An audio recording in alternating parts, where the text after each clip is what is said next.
जरा तो इतना बता दो भगवान, लगन ये कैसी लगा रहे हो, मुझे में रह कर मुझे से मेरी ये खोज कैसी करा रहे हो, जरा तो इतना बता दो भगवान, हृदय तुम हो, तुम ही हो प्रियतम, प्रेम भी तुम हो, तुम ही हो प्रेमी,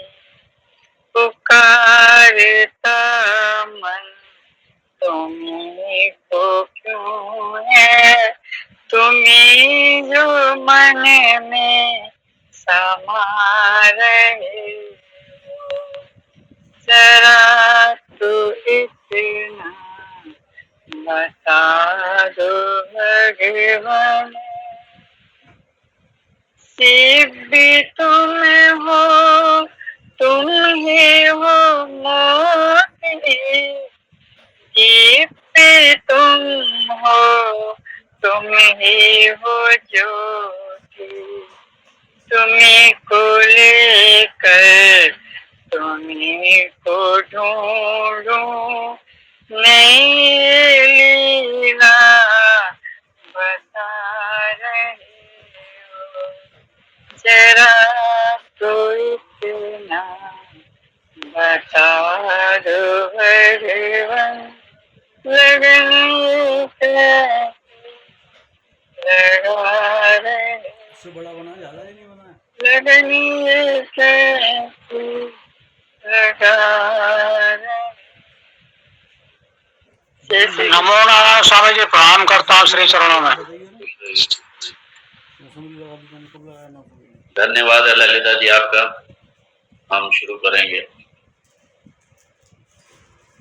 ओम श्रुति स्मृति पुराणानाम् आलयं धर्मालयं नमामि भगवत्पादं शंकरं लोकशंकरं शंकरं शंकराचार्यं केशवं बादरायणं सूत्रभाष्यकृतौ वन्दे भगवन्तौ पुनः ईश्वरो गुरुरात्मेति मूर्तिभेदविभागिने व्योमवद्व्याप्तदेहाय दक्षिणामूर्तये नमः। ॐ सहना भवतु सहनौ भुनक्तु सह वीर्यं कर्वावहै तेजस्विनावधीतमस्तु मा विद्विषावहै। ओम शांति शांति शांति। ओम आप्यायन्तु ममाङ्गानि वाक्प्राणश्चक्षुः श्रोत्रमथो फलमिन्द्रियाणि च सर्वाणि सर्वं ब्रह्मोपनिषदम् माहं ब्रह्म निराकुर्याम् मा ब्रह्म निराकुरु।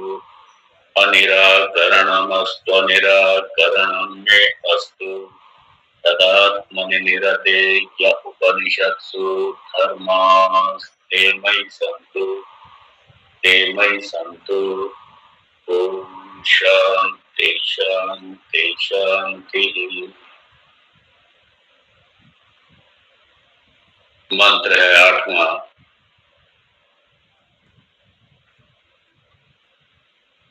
सेक्शन 4 खंड 4 मंत्र 8।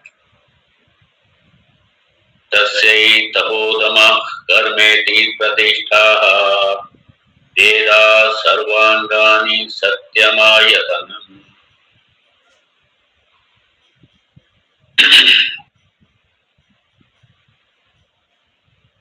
उपासना पिछले मंत्र के साथ में उपासना का भी क्रम हो गया। और हम लोगों ने देखा था 4 उपासनाएं, लेकिन यहाँ ये मत समझिएगा कि ये सिर्फ ये 4 ही उपासना है। आप अपने इष्ट पर उपासना कर सकते हैं। उपासना का प्रतीक कुछ भी हो सकता है। जो आपके इष्ट हैं, आप अपने इष्ट पर कीजिए उपासना, उनकी उपासना कीजिए। आप अष्टमूर्ति की उपासना कीजिए, भगवान के विश्व रूप।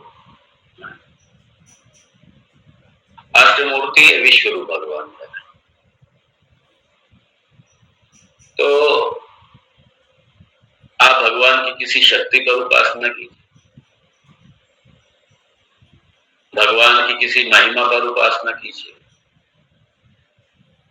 भगवान के किसी रूप पर उपासना कीजिए, लेकिन उपासना होनी चाहिए।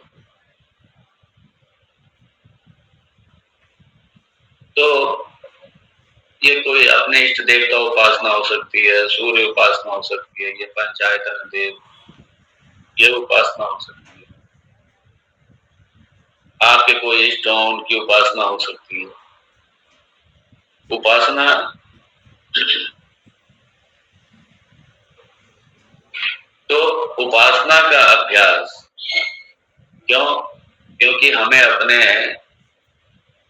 मन को तैयार करना है, मन को सूक्ष्म बनाना है, शार्प बनाना है।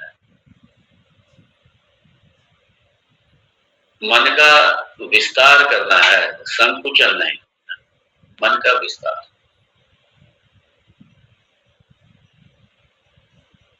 क्योंकि जब हम ये कहते हैं कि जो कुछ भी है सब भगवान ही है, तो जब सब भगवान ही है तो इसलिए हमारे लिए सब पूज्य है। इसलिए पंच महायज्ञ के द्वारा हम सारी सृष्टि सब कवर कर लेते। एक्सपेंशन, विस्तार को, विशालता, संकुचन नहीं, विशालता। आज हमारे समाज में ये संकुचन की ये समस्या है, क्योंकि सोच हमारे हिंदुओं की कहां तक है, उन्हें कोई लेना देना नहीं राष्ट्र से, समाज से, सृष्टि से, ये भगवान की कृति, जगत से कुछ नहीं। बस मैं, मेरा बच्चा, मेरी पत्नी या मेरा पति, मेरा बच्चा, मैं, बस यही 10 तो 4 दीवारी तक सोच है सिर्फ, उसके अलावा सोच नहीं है।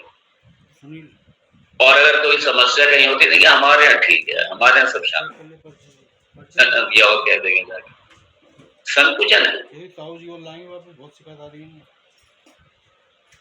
और कुछ लोग क्या करेंगे, ये भी अपने कल्ट है ना चले हुए,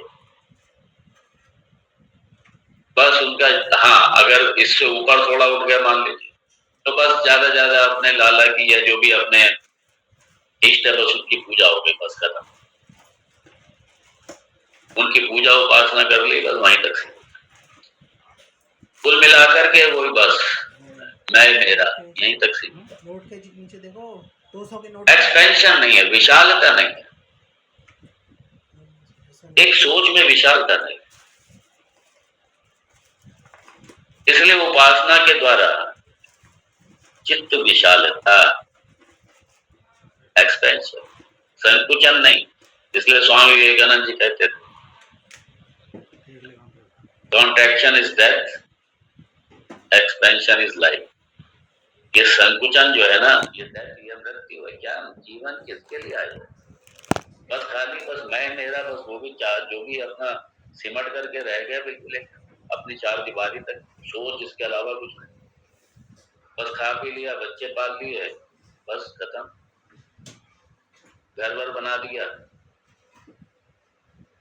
ये स्वार्थ की मानसिकता।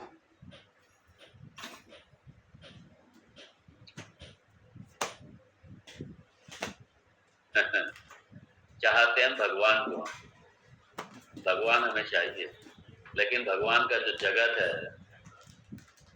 इससे कोई लेना देना नहीं। चाहते भगवान है, जगत से कोई लेना देना नहीं। इसलिए हमारे यहाँ जो वैदिक कर्म में, जो जीवन पद्धति में है, इसलिए यहाँ पे चूंकि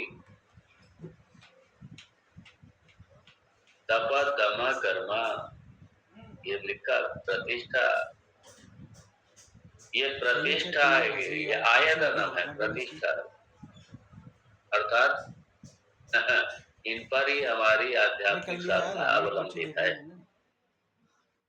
यदि दमा नहीं है, कर्म नहीं है, तप नहीं है, तो फिर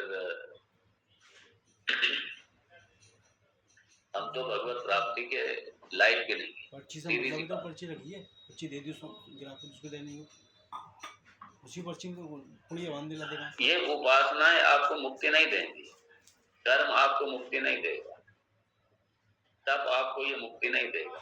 10 बार करेगा तो क्या फायदा, उसको पर्ची रखी तो ये मुक्ति नहीं मिलेगी। चेक नहीं करूं, लेकिन आवश्यक है, ये सहायक साधना है। ये सब सहायक साधन।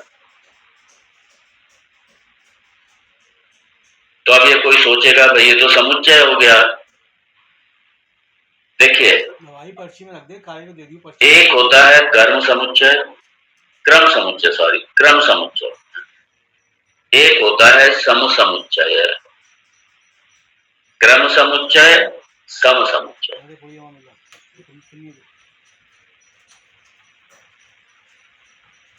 इसलिए हमारे जीवन पद्धति में, हमारे जीवन का सबका, चाहे वो सन्यासी है या वो गृहस्थ है, लक्ष्य सबका एक है, मोक्ष प्राप्ति, भगवत प्राप्ति। ये लक्ष्य सभी के लिए। ऐसा नहीं कि गृहस्थ का ये लक्ष्य नहीं है, गृहस्थ का भी यही लक्ष्य है, सन्यासी का भी यही लक्ष्य, कोई संत है, लक्ष्य एक ही है। लेकिन क्योंकि हमारे यहाँ चॉइस है ये कि ब्रह्मचर्य आश्रम से सीधा हम सन्यास में चले गए। हमें मालूम है कि इधर ये जो अपन चाहते हो उसमें मिलने मिलाने वाला है नहीं जगत, तो जगत से विरक्त होकर के, जगत से वैराग्य लेकर के हम अपना पूरी तरीके भगवत प्राप्ति की उसमें लग गए। और एक ये है कि नहीं, अभी हमें अपनी कामनाओं की पूर्ति करनी है, हमने कामना, अभी हमने सब कुछ करना है, अभी हमें संसार के सब कुछ करना और बाद में देखेंगे मुक्ति मोक्ष। ठीक है भाई, तो उसके लिए फिर गृहस्थ आश्रम में जाकर के अपना विधिवत तरीके से शास्त्रोचित जीवन जी करके, और उसके बाद में क्रम से अपना गृहस्थ आश्रम में कर्मयोग, गृहस्थ आश्रम मतलब कर्मयोग, और कर्मयोग मतलब वैदिक कर्म, ये ध्यान रखना। पंच महायज्ञ कर्म आदि, अग्निहोत्र आदि कर्म आदि, ये कर्म में आते हैं। सर मैं पहले कह चुका हूं, ये बड़ा कंफ्यूजन है समाज में कर्मयोग को लेकर। सबसे ज्यादा अगर कोई बाजा बजा तो एक कर्मयोग का बाजा बजा और एक योग का बाजा बजा, इन दो का बाजा सबसे ज्यादा बजा। योग के नाम पे योग देखा जाए तो ये वेदांती योग है, ब्रह्म विद्या योग। योग के नाम पे बाकी जो कुछ हो रहा है, व्यायाम हो रहा है, लेकिन कम से कम अच्छा हो रहा है। इस बहाने व्यायाम तो कर ही रहे हैं लोग, तो व्यायाम को योग मान के बैठे हुए हैं, वो योग ही नहीं है, जबकि वो तो व्यायाम है सीधा से। आसन वगैरह है सब व्यायाम में आता है, योग नहीं है ये। लेकिन अगर योग के नाम पे हो रहा है तो कम से कम अच्छा हो रहा है, लोग कम से कम अपने स्वास्थ्य के प्रति जागरूक हो गए, स्वास्थ्य के प्रति जागरूक हो गया, थोड़ा सा ठीक है, सुबह उठने की आदत डाल ली, स्वास्थ्य के प्रति, अपने खान पान के प्रति जागरूक हो गए। ये योग नहीं है, लेकिन योग के नाम पे काम बढ़िया हो रहा है। और कर्मयोग का तो सबसे ज्यादा बाजा बजा, सबसे ज्यादा बाजा बजा कर्मयोग। कर्मयोग के नाम पे हो रहा है शोषण, 3 शोषण हो रहा है। मैंने बताया ना, कई ऑर्गेनाइजेशन काम को सारा बहुत अच्छा कर रहा है। देखिए, की, मैं यहाँ कर्मयोग की चर्चा, कर्मयोग की दृष्टि से देखें तो वो क्राइम कर रहे हैं, अपराध कर रहे हैं, लेकिन बाकी ठीक है, बहुत अच्छा काम कर रहे हैं सब लोग, काम तो अच्छा कर रहे हैं, लेकिन ये जो तरीका है रॉन्ग। ये सब कर्मयोग में नहीं आता कि सुबह से लेकर रात तक लगे पड़े हैं, कहीं इधर उधर कोई ले रखा है कोई प्रोजेक्ट और लगे पड़े हैं सुबह से लेकर, ना खाने की चिंता ना पीने की चिंता, और समझ रहे हैं हम कर्मयोगी हैं। बेसिकली वो सैलरी नहीं ले रहे, वो आता है जॉब विदाउट सैलरी, तो जॉब कर रहे हैं सैलरी वाली नहीं कर रहे, बस यही है और 24 घंटे जॉब कर रहे हैं। ये सब शोषण है, क्राइम है, अपराध है, ये कर्मयोग नहीं है। भगवान आएंगे तो रोएंगे, भगवान आकर के भगवत गीता के कर्मयोग की ये दशा देखेंगे, रोएंगे भगवान। एनीवे, क्योंकि ये कर्म यहाँ पे आया है तो इसलिए हमारे क्या है, क्रम से, क्रम समुच्चय, जैसे कर्म भी चाहिए, ये भक्ति भी चाहिए। जब हम भक्ति कहते तो मतलब अपरा भक्ति, और ज्ञान भी चाहिए। ना तो कर्म से मुक्ति है, ना उपासना या भक्ति से मुक्ति है, ध्यान देना। ये जो अपरा भक्ति है इनसे मुक्ति नहीं है, बेसिकली ये कर्म में ही आता है। ये सब, ये जो कीर्तन है, भजन है, यज्ञादि कर्म है, ये सब कर्मयोग में ही आता है। और यदि मुक्ति यदि लक्ष्य है तब ये कर्मयोग होगा, वरना कर्मयोग नहीं। इसलिए कर्मयोग के लिए दो चीजें बड़ी, एक तो अपना लक्ष्य बड़ा स्पष्ट हो कि भाई मुक्ति चाहिए, मोक्ष चाहिए, तब जाकर के निष्काम कर्म होगा, वरना होगा नहीं। और दूसरा ईश्वर, बिना भगवान के लाए जीवन में कर्मयोग नहीं हो सकता। और ये जितना ये कर्मयोग के नाम पे जो ये चल रहे हैं, संस्थाएं चल रहे हैं, ऑर्गेनाइजेशन, हम तो कर्मयोगी हैं और भगवान है ही नहीं उनके जीवन में, ना कोई भक्ति है ना भगवान है, भगवान से लेना देना भी नहीं और कहते हैं हम तो कर्मयोगी हैं।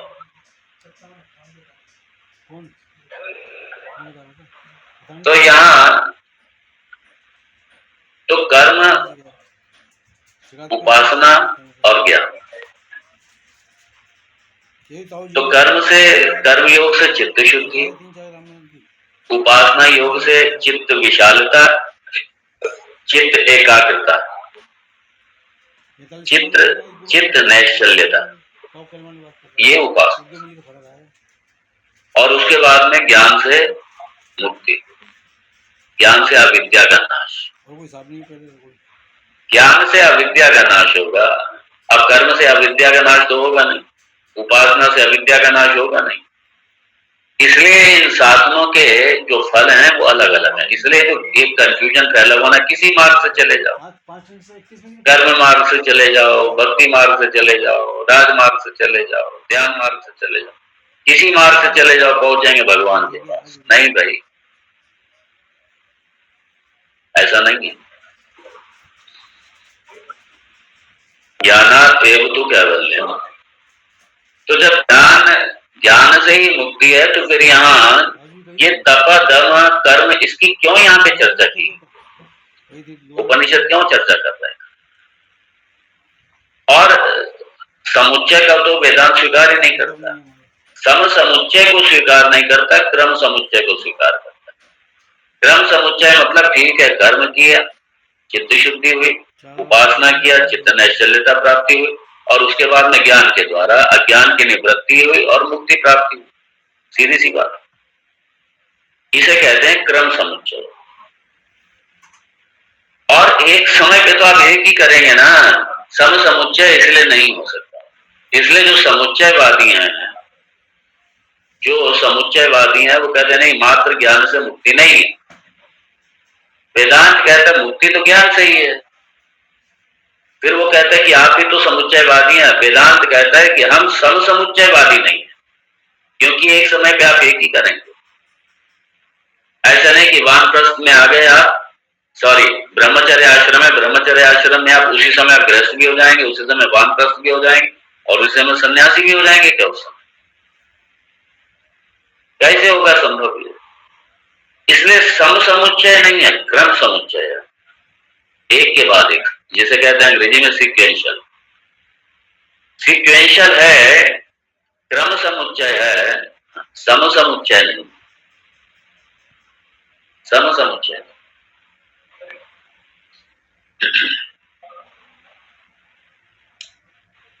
इसलिए ना तो उपासना आपको मुक्ति देगी, ना तो आपका कर्मयोग मुक्ति देगा, ये सब मुक्ति नहीं देंगे। अब आप देखिए, जब तक आपका चित्त शुद्ध ना हो और जब तक आपका चित्त नैश्चल्यता प्राप्ति ना हो, तब तक आप ज्ञान प्राप्ति के अधिकारी नहीं। सीधी सी बात। यदि हमारा चित्त शुद्ध नहीं है, चित्त की विशालता नहीं है, चित्त की एकाग्रता नहीं है और चित्त का विक्षेप नहीं मिटा है, तो हम वेदांत के अधिकारी नहीं। सिंपल। इसलिए ये सब चाहिए। इसलिए तो पहले साधन चतुष्टय संपत्ति, और इसमें उपनिषद में साधन चतुष्टय संपत्ति सबसे बाद में आई। सुंदर, ताकि कोई ये ना समझ ले ठीक है 2 अध्याय के बाद यदि उपनिषद पढ़ा है तो उसका कारण यही है सिर्फ। और भगवान भाष्यकार ने भी अपने स्पष्ट किया भाष्य में कि जब कहा कि बस मुझे उपनिषद पढ़ाइए। पिछले मंत्र में यही था ना, पिछले मंत्र में शिष्य कहता है वो उपनिषदम ब्रूहि, हे गुरु उपनिषदम तो ब्रूहि, उपनिषद पढ़ाइए, मुझे उपनिषद दीजिए। तो यहाँ इस मंत्र में उपनिषद, गुरुदेव कहते हैं भाई उपनिषद तो मैंने आपको दे दिया, लेकिन यहाँ उपनिषद के रूप में सहायक साधन के रूप में। इसलिए भगवान भाष्यकार ने स्पष्ट, क्योंकि कनेक्शन देना पड़ेगा ना।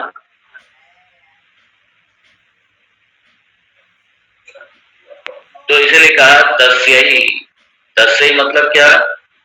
ब्रह्म विद्या, वेदांत विद्या। उस ब्रह्म विद्या की, उस वेदांत विद्या की तप दम कर्म इति प्रतिष्ठा। बड़ा स्पष्ट। प्रतिष्ठा मतलब क्या? ये सारे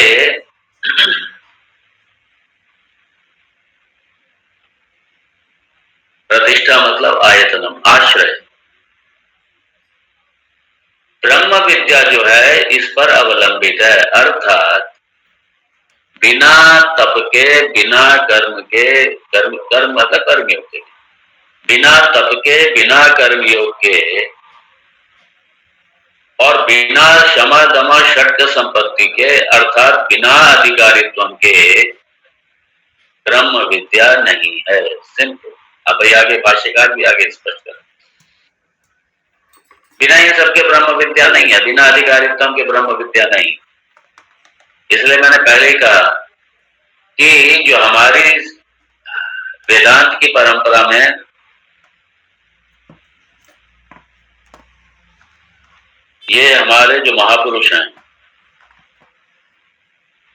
पहले इसलिए कोई अगर अधिकारी कोई आ जाता था चला करके अपने आप और ये विद्या को मांगता था और वो भी देखते कि हाँ ये अधिकारी है, तब तो मुंह खोलते थे, वरना मुंह नहीं खोलते, वरना मुंह नहीं खोलते। अभी भी कुछ महात्मा है हमारे, उनके पास चला के कोई अधिकारी जाए और उनसे प्रार्थना करे, विद्या को मांगे, तब तो वेदांत की चर्चा करते हैं, वरना वेदांत की चर्चा नहीं करते। आज भी है ऐसे। लेकिन मैंने कहा ना, क्योंकि ये हमारी 2 पद्धतियां हो गई, क्योंकि बाद में हमारे एक हमारी कैटेगरी महापुरुषों की हो गई कि ऐसे तो लोगों को पता ही नहीं चलेगा, तो लोग फिर अधिकारी कैसे जानेंगे, कैसे कि क्या क्या चाहिए वेदांत विद्या के लिए, फिर तो पता ही नहीं चलेगा। इसमें स्वामी विवेकानंद जी ने लीड लिया। उन्होंने कहा नहीं, वेदांत यदि ठीक है, लोगों को नहीं पता है, लेकिन वेदांत को जाना चाहिए लोगों को। कम से कम परिचय तो मिलेगा लोगों को। आज परिचय मिलेगा, कल उसकी तरफ बढ़ेंगे, कल बढ़ेंगे उसकी तरफ और अपने अधिकारित्व भी अपने आप में डेवलप करेंगे, वरना लोगों को पता ही नहीं चलेगा बिल्कुल एकदम। लोग जानते ही नहीं ये है क्या वेदांत वेदांत। इसलिए स्वामी विवेकानंद जी ने लीड लिया था इसको, और जब वो हिमालय पे गए थे रोए थे वहां, क्योंकि वहां जाके उन्हें एहसास हुआ कि ये सारे रत्न, ये हमारी संस्कृति की, हमारी धरोहर, ये छुपे हुए हिमालय की कंदराओं में, सिर्फ महात्माओं के पास होते हैं या फिर कुछ लोगों के पास में। इसलिए ये इस विद्या को तो घर घर जाना चाहिए, इस विद्या को तो पूरे विश्व में जाना चाहिए, प्रसारित होना चाहिए पूरे विश्व के अंदर। कोई बात नहीं, नहीं अधिकारी कोई बात नहीं, परिचय तो मिलेगा उनको कम से कम। इसलिए स्वामी विवेकानंद जी ने, और उस समय कुछ ये भी भगवान की अपनी लीला थी, धर्म संसद हुई आपके यूएस में, शिकागो में, और स्वामी विवेकानंद जी यही विद्या ही लेकर के और उन्होंने पूरे जीवन भर इसी वेदांत का ही प्रचार प्रसार किया, पूरा जीवन, पूरे विश्व में जहां भी वो गए इसी वेदांत को ही लेकर, और तब जाके दुनिया को, पूरे विश्व को वेदांत का परिचय मिला सही तरीके से। मतलब परिचय ही मिला तो परिचय पाके पागल हो गए, और तब भारत का आत्मविश्वास जगा था। इसलिए वेदांत इस स्वतंत्रता आंदोलन के इतिहास में, स्वतंत्रता आंदोलन का मूल है वेदांत। वेदांत मूल, ये विद्या मूल है। तभी सारे क्रांतिकारी निकल के आए। एक हमारे परम पूज्य स्वामी दयानंद जी, जो आर्य समाज के संस्थापक रहे, उनका भी बहुत बड़ा योगदान। उन्होंने वेद पूर्व को पकड़ा, क्योंकि वेदांत है नहीं वहां पे, और वेदांत को पकड़ा भगवान शंकर, ये स्वामी विवेकानंद। इन दो महापुरुषों ने, और इसलिए स्वतंत्रता आंदोलन ही नहीं मात्र, इस राष्ट्र के पुनरुत्थान में वेद भगवान मूल में है। एक ने वेद पूर्व को पकड़ा, दूसरा ने वेदांत को। ये दो महापुरुष हमारे स्वतंत्रता आंदोलन के मूल। ऐसा नहीं है कि मुगल काल के टाइम पे जो हमारे और संत थे वो नहीं थे, नहीं, ये मैं अंग्रेज काल की बात कर रहा हूं। और मुगल काल में तो हमारे सारे संत, हमारे सूरदास जी, हमारे कबीर दास जी, हमारे तुलसीदास जी का बहुत बड़ा योग, और भी हमारे संत अलग अलग क्षेत्रों, इन सब संतों का, इन संतों ने ही, और संत का आलंबन था, आश्रय था वेद, शास्त्र। शास्त्र के ही आधार पर इस राष्ट्र का जागरण हुआ, और इस राष्ट्र का उत्थान हुआ, इस राष्ट्र का संवर्धन हुआ, और इसी शास्त्र के आधार पर फिर से होगा। इसलिए सबको सत्संग, स्वाध्याय, शास्त्र से जुड़ना चाहिए, पूरे भारत में सबको जुड़ना चाहिए।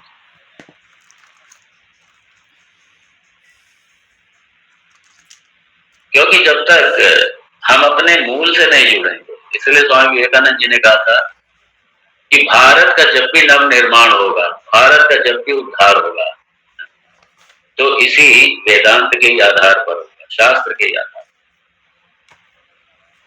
और मुझे स्मरण है कि ठीक है, उनका अपना तरीका रहा। परम पूज्य श्री राम शर्मा आचार्य, बहुत बड़ा योगदान है इस राष्ट्र के पुनर्निर्माण में, बहुत बड़ा योगदान। उन्होंने भी वेद का ही सहारा लिया, उन्होंने भी वेद को ही लेकर के आगे बढ़े। इसलिए जो हमारे भारत का जब भी उत्थान होगा तो इसी शास्त्र के आधार पर जब भी आगे बढ़ेगा। और ये भी बात है, जिस दिन भारत शास्त्र को छोड़ देगा, जिस दिन सनातन धर्मी हिंदू शास्त्र को छोड़ देंगे, स्वाध्याय को छोड़ देंगे, ये शास्त्र पे जहां छोड़ा, सत्संग रूपी शास्त्र को जहां छोड़ा, उसी दिन इनका पतन होगा।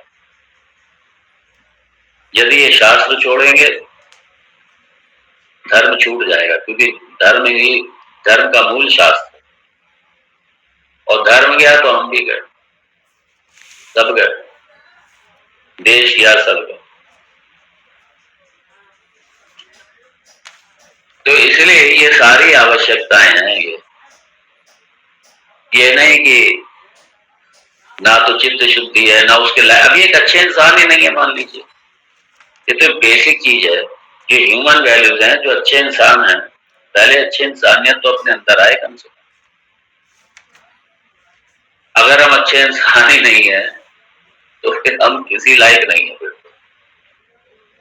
फिर ना हम जीने लायक क्या, ब्रह्म प्राप्ति तो भूल जाइए, ब्रह्म प्राप्ति नहीं हो सकती।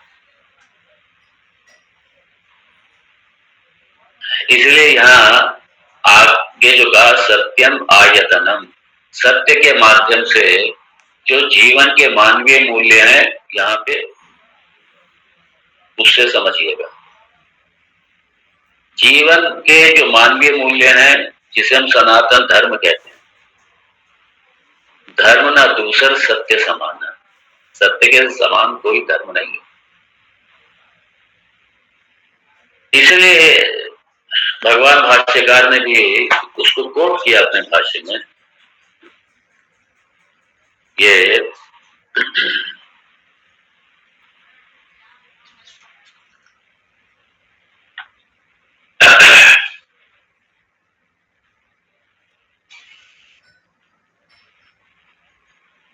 हाँ, थोड़ा मैं इसको ले लूं। अभी मैं पूरी आउटलाइन देकर के फिर आगे बढ़ेंगे धीरे से। अश्वमेध सहस्रम च सत्यम च अतुलया धृतम, अश्वमेध सहस्रा च सत्यम एकम विशिष्यते। ये विष्णु स्मृति में बड़ा सुंदर है, सत्य की महिमा देखिए। इसलिए मानस में गोस्वामी जी ने भी यही कहा। विष्णु स्मृति में ये भगवान भाष्यकार शंकराचार्य जी ने इसको कोट किया कि कितना कितना मूल्य है, मूल्य का मूल्य सत्यम। इसलिए पार्वती से भगवान शिव कहते हैं मानस में, धर्म न दूसरा सत्य समान, सत्य के समान दूसरा नहीं। अगर सत्य ही नहीं है जीवन में तो कुछ भी नहीं।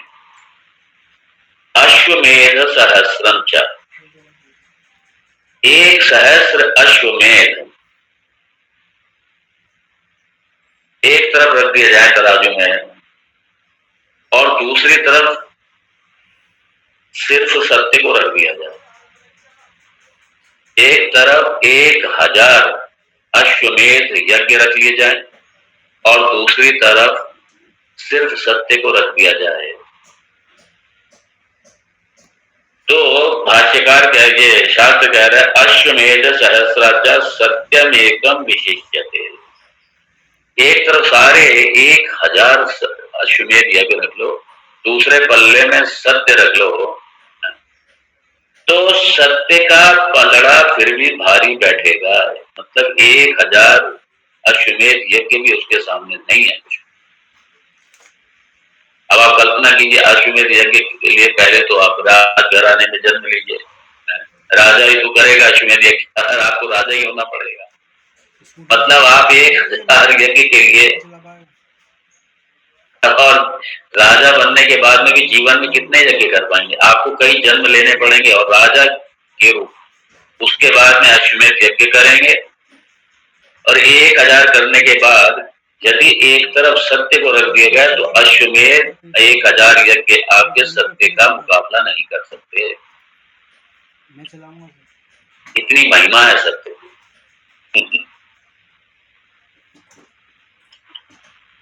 इसलिए सत्य सत्यम, यहाँ सत्य ये सच्चिदानंद वाला सत्य मत समझ लीजिएगा। यहाँ पे ये जीवन के जो मूल्य है, सत्यम वद धर्मम चर, ये सत्य मनसा वाचा कर्मणा, मनसा वाचा कर्मणा।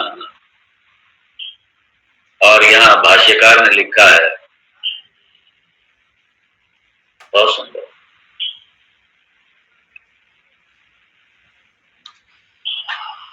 सत्यमिति अमायिता अकौटिल्यम, कौटिल्यम वांग मनः कायाना मनसा वाचा कर्मणा अकुटिलता। कुटिल ना हो, मन में राखे और कछु, वाणी में कछु और, कर्म करे कछु और ही, तीनों ठौर के ठौर। मन में कुछ है, वाणी में कुछ है, व्यवहार में कुछ है, तीनों में कहीं कोई हार्मनी नहीं, तीनों में कहीं कोई संगीत नहीं, एक रूपता ही नहीं आती। कुटिलता, यही इसी को कुटिलता है। और अकुटिलता इसी का नाम सत्य है। मनसा वाचा कर्मणा सत्य पर आधारित है, अर्थात कुटिलता नहीं है मन में, किसी तरीके के व्यवहार में कुटिलता नहीं है। इसलिए भगवान राम ने भी यही कहा, मोहे कपट छल छिद्र न भावा। ये पसंद नहीं है भाई, ये पसंद नहीं। तो भगवान भाष्यकार भी इसलिए बड़ा सुंदर है। यहाँ पे यज्ञ दान तप कर्म साधन चतुष्टय संपत्ति आ गई, और साथ में जीवन के मूल्य सत्यम सत्यम सत्यम आयतनम, क्यों ये प्रतिष्ठा, ये अवलंबन है, इस पर आधारित होकर के ही आप वेदांत सीख सकते हैं, ब्रह्म विद्या पा सकते हैं, इस पर आधारित होकर। इसलिए जीवन में तप है, जीवन में दम है। और दम का मतलब क्या? दमा क्षमा दोनों। दमा इंद्रिय निग्रह, क्षमा मनो निग्रह। और ये तप, इंद्रियों का संयम, मन का संयम, ये तप है, ये क्षमा दमा, ये सब चाहिए, बेसिक चीजें। और फिर कर्म, कर्म मतलब वैदिक कर्म, नित्य कर्म, नैमित्तिक कर्म, समझ लीजिए। वैदिक नित्य कर्म, नैमित्तिक कर्म। नैमित्तिक कर्म मतलब विशेष अवसरों पर होने वाले श्राद्ध आदि कर्म, ये नैमित्तिक कर्म, किसी निमित्त से होने वाले। और नित्य कर्म जिसमें आपको कहीं इसमें कोई मतलब, अगर आप करेंगे तो इसका पुण्य नहीं है, नित्य कर्म का, नहीं करेंगे तो पाप। नित्य कर्म ये तो भगवत आज्ञा, ये तो वेद की आज्ञा है। प्रातः संध्या उपासीता, प्रातः काल हो सायकाल हो, संध्या उपासीता, संध्या करो भाई, गायत्री करो, ईश्वर की उपासना करो, यज्ञ आदि कर्म करो, पंच महायज्ञ है करो।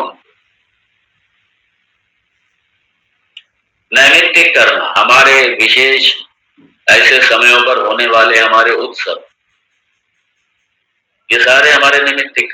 भगवान राम का प्राकट्य उत्सव है, भगवान कृष्ण का प्राकट्य उत्सव है,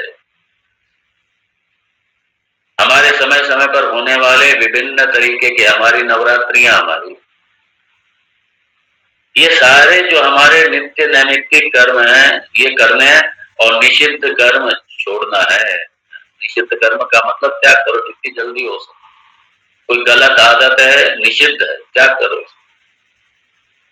सुराम न पिबेत, कलक्षणम न भक्षेत, मांसाहारी है त्याग। किसी तरीके के नशे की आदत है, लत है, त्यागो, छोड़ो। प्रायश्चित कर्म, प्रायश्चित हमारे व्रत आदि, व्रत जो है ये प्रायश्चित करने आते हैं।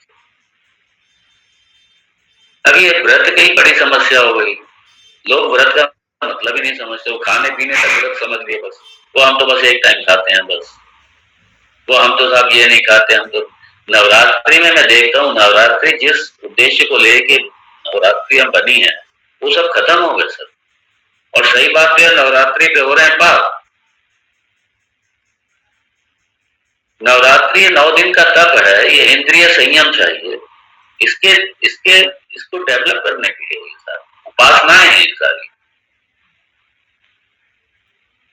उपवास का मतलब यही है, उप का मतलब वास, उप का मतलब समीप है। किसके समीप है? अपने इष्ट के समीप। तो जो नवरात्रि है या हफ्ते में एक दिन व्रत रखते हैं, अपने इष्ट के समीप के पास, अपने इष्ट के समीप रहिए, अपने इष्ट देवता के समीप रहिए और दिन भर अपना व्यापार है, अपना जो कुछ भी है, उसे एक दिन के लिए विश्राम करोगे, वो विश्राम, अपने आहार को भी विश्राम दो। इसलिए जल पर या दूध पर या फल पर, बस ये जो फलाहार के नाम पे चल रहा है, मार पता नहीं दुनिया भर के चिप्स तल तल के खा रहे हैं, पापड़ तल तल के खा रहे हैं, एक से एक स्वादिष्ट व्यंजन बन रहे हैं व्रत के दिनों में। तो कोटू के आटे के पराठे बन रहे हैं, वो सांभर की खिचड़ी बन रही है, पता नहीं क्या हजारों बनाते हैं। हमने कहा इससे किया तो दूसरे दिन है दूसरा दिन जो और है वो व्रत है, सही पूछो, ये तो व्रत है ही नहीं। तो दिन भर बना बना के खाएंगे, आलू की चाट बन रही है, फ्रूट की चाट बन रही है, और मेनू बनाएंगे आज ये खाना, फिर आपस में कहेंगे हमारा व्रत। अच्छा, आपने व्रत में क्या बनाया? ये हमारी माताओं में खूब, क्योंकि मैं बच्चा था, छोटा था, तो मैं भी वेट करता था व्रतों को यही होता है व्रत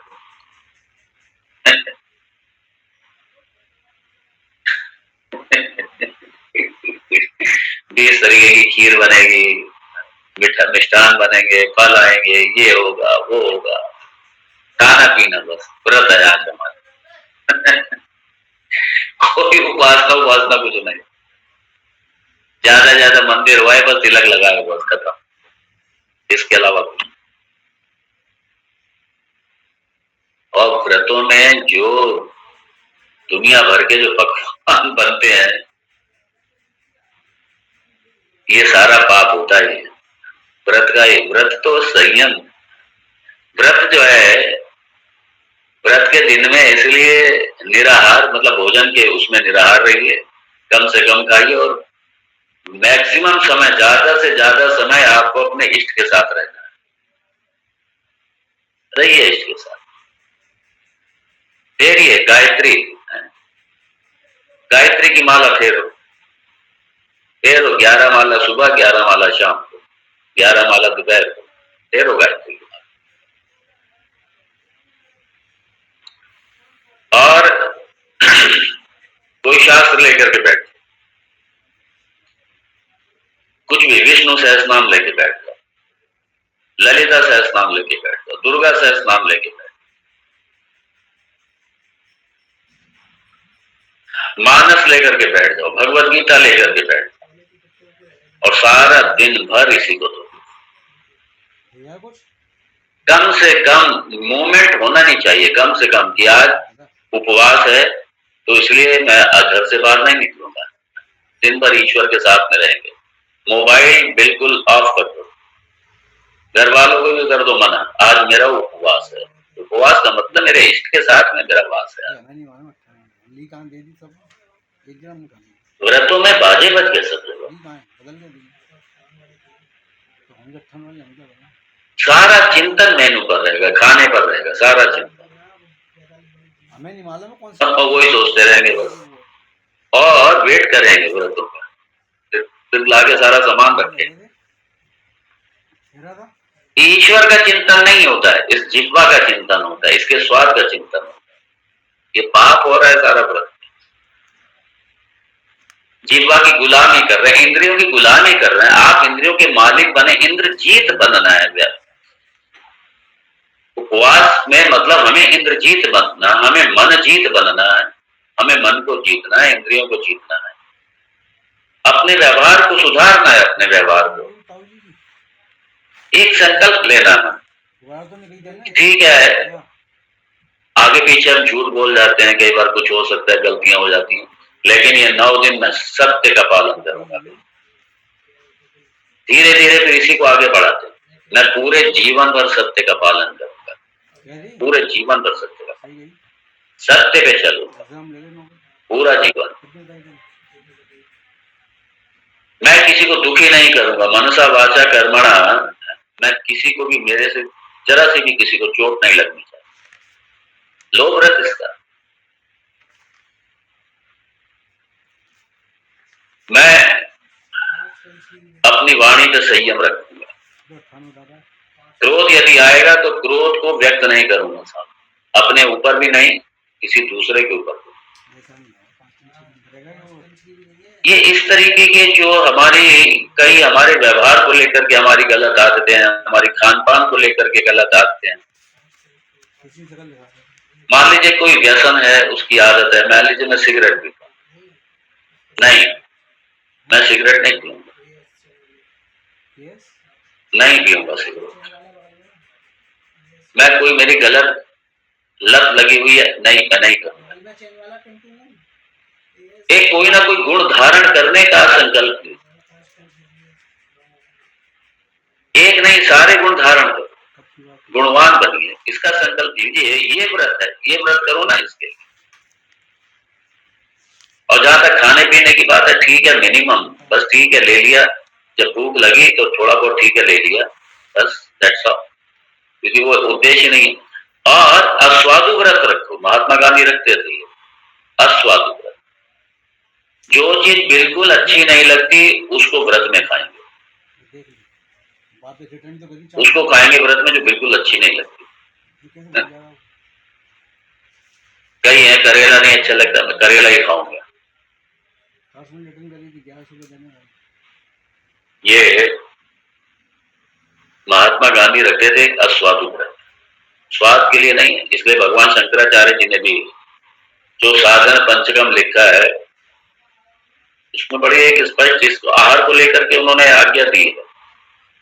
स्वादन्नम न तु चार्यताम। हैं?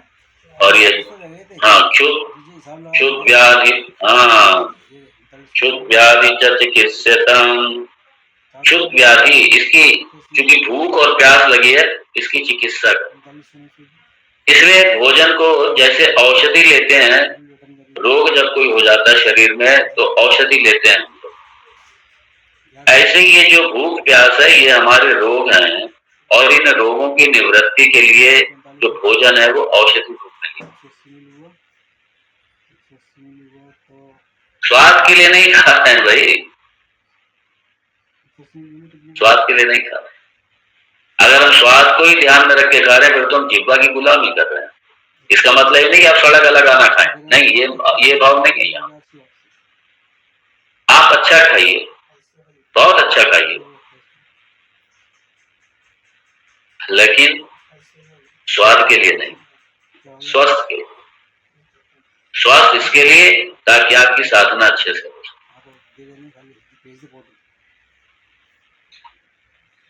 ये तप है, ये व्रत, ये उपवास, ये तप है यार। इसलिए जो ये चल पड़ा ये जो ये अब तो व्रत के मार्केट में भी व्रत का जो आहार को लेते हैं, जिसे सागार कहते हैं, सागार। एक दिन मैं किसी कार्यक्रम में था, वहां था एकादशी का दिन, उस दिन कोई कथा थी, मुझे याद आ गया, तो उन्होंने मुझे बुलाया थे अतिथि के रूप में, मैं चला गया। तो मैंने कहा आज एकादशी है, आप लोग क्या करते हैं? तो कहने लगे, सब हाथ खड़ा होकर कहने लगे सागार। सागार मतलब क्या? सागार ये मारवाड़ी में उधर शब्द चलता है, राजस्थान। तो सागार मतलब ये अन्न नहीं खाते उस दिन, ये गेहूं आदि ये सब, ये सारा अन्न न खा करके, अन्न नहीं खाते और बाकी जो दूसरी चीजें वो सब खाते। और इतने तरीके के पकवान बनते हैं, अब तो मिठाई वाले भी रखने लग गए सब। वहां पे मिर्ची बड़ा वगैरह बहुत चलता है, तो बेसन का बनता है सामान्यतः मिर्ची बड़ा, तो उन्होंने फोटो के आटे वगैरह का पता नहीं किसका, उसको सिंगाड़े के आटे का उसका बनाना, तो एकादशी दिन उसका बनाते हैं वो लोग। और सामान्य दिनों से वो ज्यादा भी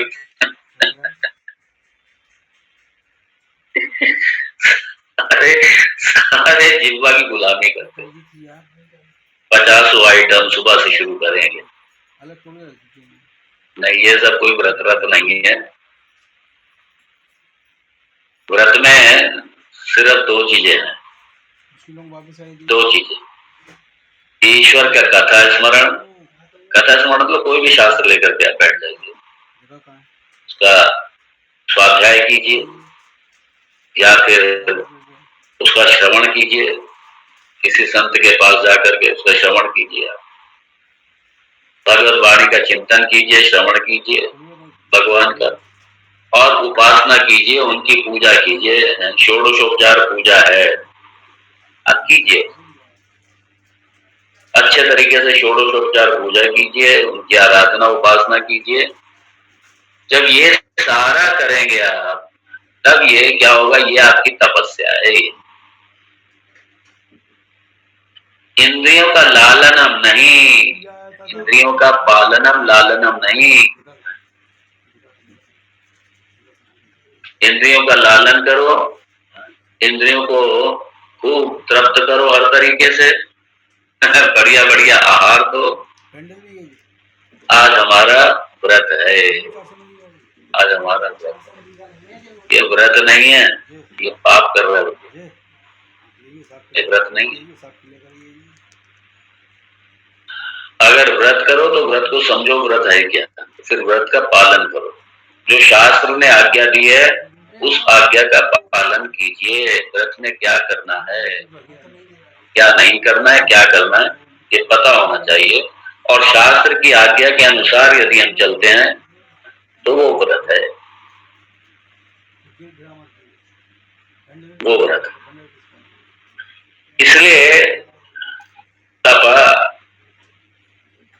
ये देखिए, तपा दमा, दमा भी देखा जाए तो ये भी तप है।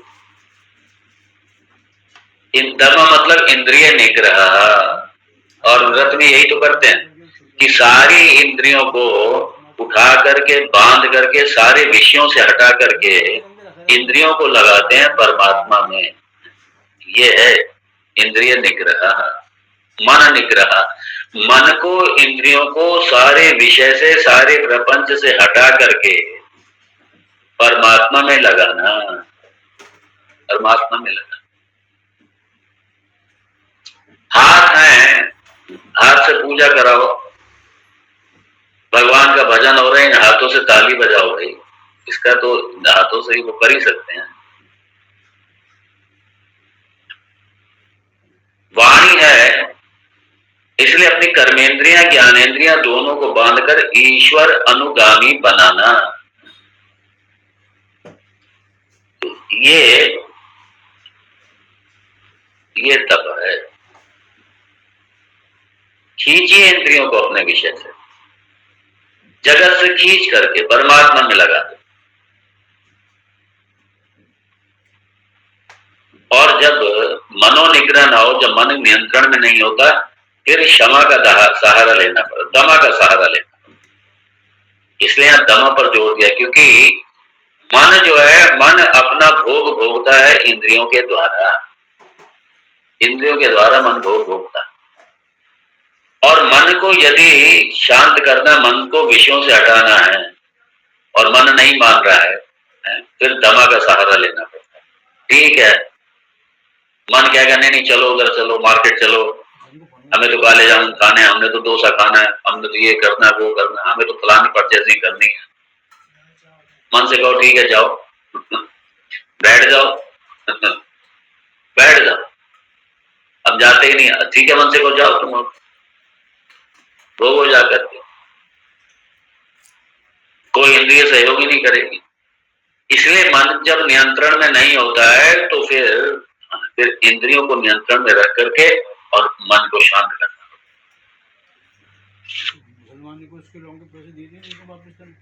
इसलिए जब मन नियंत्रण में ना हो तो ये सहारा लेना पड़ता है, और मन नियंत्रण में हो गया तो इंद्रियां अपने आप नियंत्रण में। इंद्रियों के भोग वृत्ति संस्कार कुछ निकल करके आएंगे, मन का सपोर्ट ही नहीं होगा, इंद्रियां भी क्या करेंगी? क्योंकि इंद्रियां मन को फॉलो करती हैं, मन का अनुगमन करती हैं और मन की गुलाम है इंद्रियां।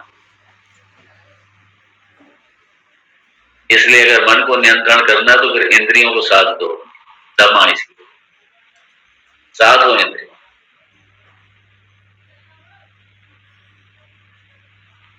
और तप में यही है कि तप ये इसके द्वारा साधना पड़ता है, यही तप। नींद आ रही है बहुत तेज, दोपहर का समय है, और जबकि शरीर में ऐसी कोई व्याधि नहीं है, आदि व्याधि कुछ नहीं है, बस काम में मन पड़ा रहना चाहता है, बस कुछ करना नहीं चाहता है, निठल्लू बन के रहना चाहता है। बैठ जाओ बैठ जाओ आसन पे, कर दो हनुमान चालीसा का पाठ शुरू, करो वेदांत का किसी तरीके का श्रवण शुरू, कर दो शास्त्र का पारायण शुरू। 2 घंटे 3 घंटे नहीं हिलेंगे, बैठ जाओ, ये तपस्या।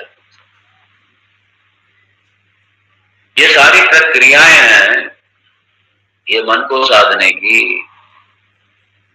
मन को ईश्वर में लगाने की लिए ये सारे का सारा सहारा लेना पड़ता है। अब मन की आदत पड़ी प्रकट करने की कुछ लोग करते हैं ना,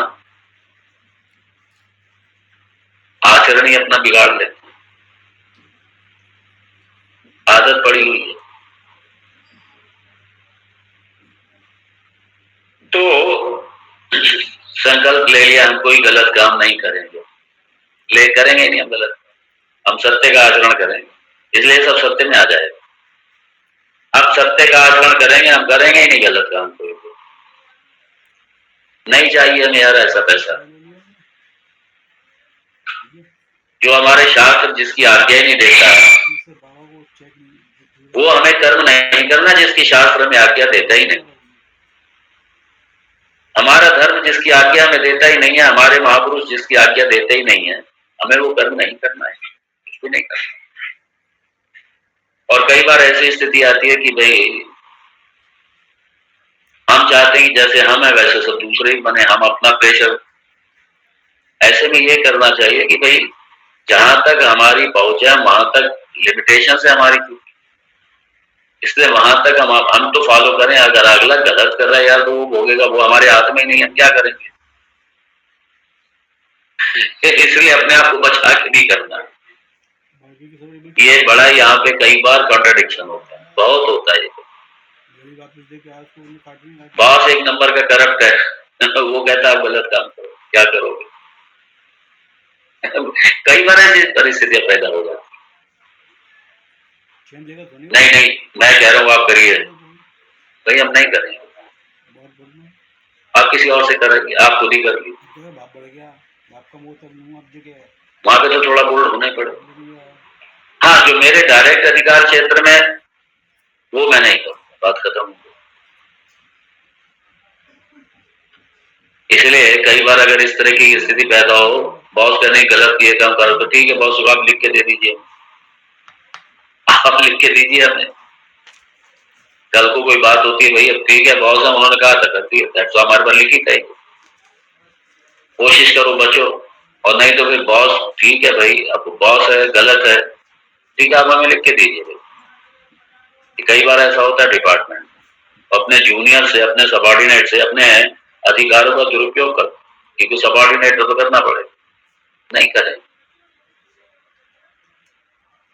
एनीवे, तो सत्यम ये इस पे क्या करूं मैं, तो अगर इसे बोलूं इसी अधिकारित्व पे एक उस पे मूल्य पे बोलूं, ठीक है, किसी आपके सत्यम कोई लेके बैठ जाओ, फिर सारे शास्त्र में जहां जहां वो सब उल्लेख करो उसको प्रमाण के साथ। कई कहानियां भी आएंगी, हरिश्चंद्र की तो पूरी की पूरी इसी सत्य पर आधारित है। हरिश्चंद्र ने सत्य का पालन किया, राज्य चला गया, सब चला गया, अंत में ऐसी स्थिति भी आई कि बेटा भी चला गया। भोजन भी नहीं है खाने को, कुछ भी नहीं है, लेकिन सत्य को नहीं छोड़ा। आज यही वजह है कि हरिश्चंद्र हमारे मॉडल है, महाराजा हरिश्चंद्र हमारे मॉडल है। और भी क्या है, विपदाएं आएंगी, आपत्तियां आएंगी, समस्याएं आएंगी, नहीं छोड़ा सत्य को। इसलिए हरिश्चंद्र पूज्य है। सतयुग के हरिश्चंद्र आज लाखों साल के बाद भी आज स्मरण किया जाता है। हमारे हीरो